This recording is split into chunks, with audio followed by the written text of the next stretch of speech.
Assalamualaikum warahmatullahi wabarakatuh.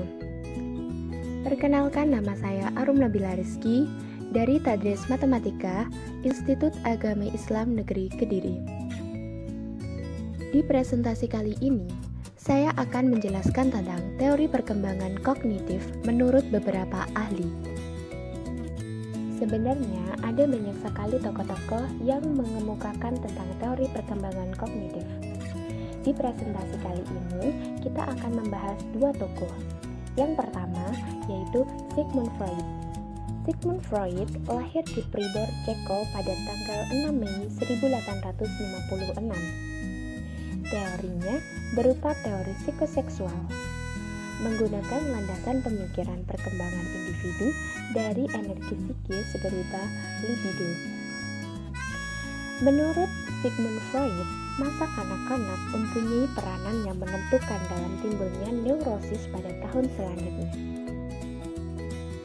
Sigmund Freud membagi tahapan perkembangan menjadi 5, yaitu yang pertama, tahap oral, yang kedua, tahap anal, yang ketiga, tahap falis, yang keempat, tahap laten, dan yang terakhir, tahap genital. Selanjutnya, kita akan membahas satu persatu tahapan perkembangan menurut Sigmund Freud. Yang pertama, tahap oral. Biasanya, tahap ini berlangsung ketika bayi telah lahir sampai 18 bulan. Fokus perasaan senang berada di mulut dan di bibir. Karakteristik perilakunya berupa mencari stimulasi oral dan menghisap meski tidak lapar. Namun, apabila berlebihan, akan memberikan dampak negatif berupa menggigit kuku dan sebagainya. Nah, teman-teman pasti sudah menemukan jawaban mengapa bayi suka menggigit kuku. Tahap yang kedua adalah tahap anal. Biasanya terjadi ketika usia 1,5 tahun sampai 3 tahun. Fokus perasaan senang berada pada rektum. Karakteristik perilaku ditunjukkan berupa menikmati proses mengeluarkan dan menahan feses. Pada tahap ini bisa dilakukan latihan defekasi atau toilet training, yaitu latihan menunda kepuasan bebas dari tegangan anal. Namun, jika tidak berjalan dengan baik, akan menimbulkan perasaan takut dimarahi dan sebagainya. Kesimpulannya, pada tahap ini, bayi mulai bisa diajak kerjasama untuk masalah sederhana, seperti buang air kecil atau buang air besar. Tahap selanjutnya ialah tahap falis. Biasanya berlangsung ketika usia 3-6 tahun. Fokus perasaan senang berada di genita. Karakteristik perilaku berupa tertarik genita, jatuh cinta dengan orang tua dengan jenis kelamin berbeda, dan sebagainya. Sederhananya, pernah nggak sih teman-teman ditanya, kamu lebih sayang ayah apa ibu? Biasanya anak perempuan lebih cenderung menunjukkan sayang kepada ayahnya, begitu sebaliknya. Namun, hasil yang tidak diharapkan berupa problem seksual dan ketidakmampuan menangani kompetisi pada orang tua. Selanjutnya yaitu tahap laten, berlangsung ketika usia 6 tahun sampai masa puber. Pada fase ini, impuls-impuls cenderung untuk ada dalam keadaan tertekan, sehingga anak-anak pada masa ini lebih mudah dididik daripada fase sebelum dan sesudahnya. Mengapa? Karena pada fase ini, anak-anak mulai bisa menanggung tekanan atau kewajiban dari fase sebelumnya. Lalu, sesudahnya bukankah anak juga lebih bisa menanggung tekanan lebih besar lagi? Benar, namun akan terdistrak dengan fase-fase selanjutnya. Yang terakhir dari tahapan perkembangan kognitif menurut Sigmund Freud adalah tahap genital. Berlangsung ketika masa puber sampai seterusnya. Karena pergaulannya semakin meluas, jadi fokus perasaan senang berada pada genital. Kepuasan anak pada masa ini kembali bangkit dan mengarah pada perasaan cinta matang pada lawan jenisnya.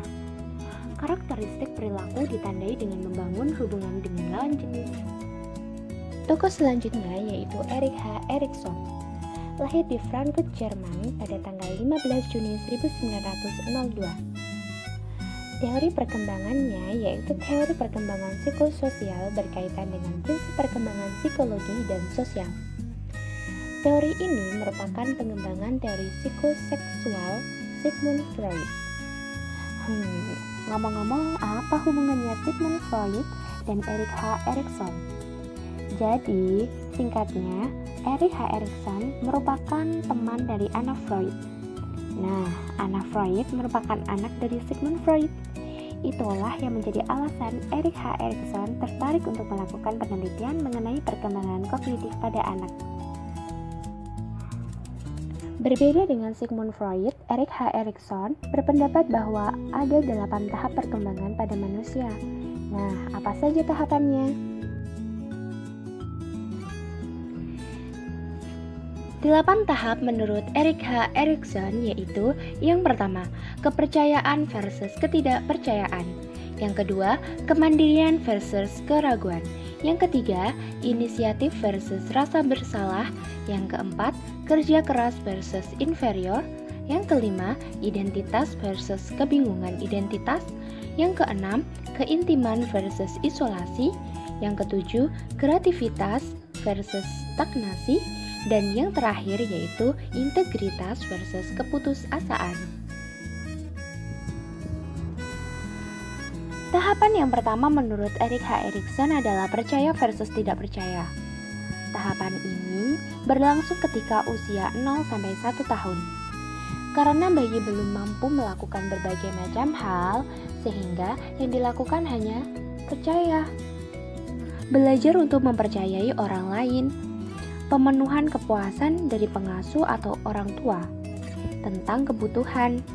Jika kebutuhan tidak terpenuhi, bayi merasa tidak percaya, takut, dan curiga, ditandai dengan eliminasi buruk atau tidur. Tahap yang kedua adalah tahap otonomi versus ragu-ragu. Berlangsung usia 1 hingga 3 tahun. Pada tahap ini, anak cenderung aktif dalam segala hal, sehingga peran orang tua sangat penting. Mengapa demikian? Karena anak yang terlalu diberi kebebasan, mereka akan cenderung bertindak sesuai yang dia inginkan, tanpa memperhatikan baik buruk tindakan. Sedangkan, pembatasan ruang gerak pada anak dapat menyebabkan anak akan mudah menyerah dan tidak dapat melakukan segala sesuatu tanpa bantuan orang lain, karena mereka merasa ragu-ragu. Tahap yang ketiga yaitu tahap inisiatif versus rasa bersalah. Berlangsung ketika usia 3 hingga 5 tahun. Pada tahap ini, anak mengembangkan inisiatif pada saat merencanakan dan mencoba hal-hal baru seperti berimajinatif, mampu menunjukkan kekuatan dan kontrolnya akan dunia melalui interaksi sosial dan sebagainya. Namun, jika tidak berjalan dengan baik, anak akan merasa kurang percaya diri, takut membuat kesalahan, perasaan ragu-ragu, dan kurang inisiatif. Kendali dari pembatasan aktivitas diri yang berlebihan. Tahap yang keempat yaitu tahap kerja keras versus rasa inferior. Berlangsung ketika usia 6 hingga 12 tahun. Pada tahap ini, anak mulai keluar dari lingkungan keluarga ke lingkungan sekolah, sehingga semua aspek memiliki peran. Misal, orang tua harus selalu mendorong, guru harus memberi perhatian, teman harus menerima kehadirannya.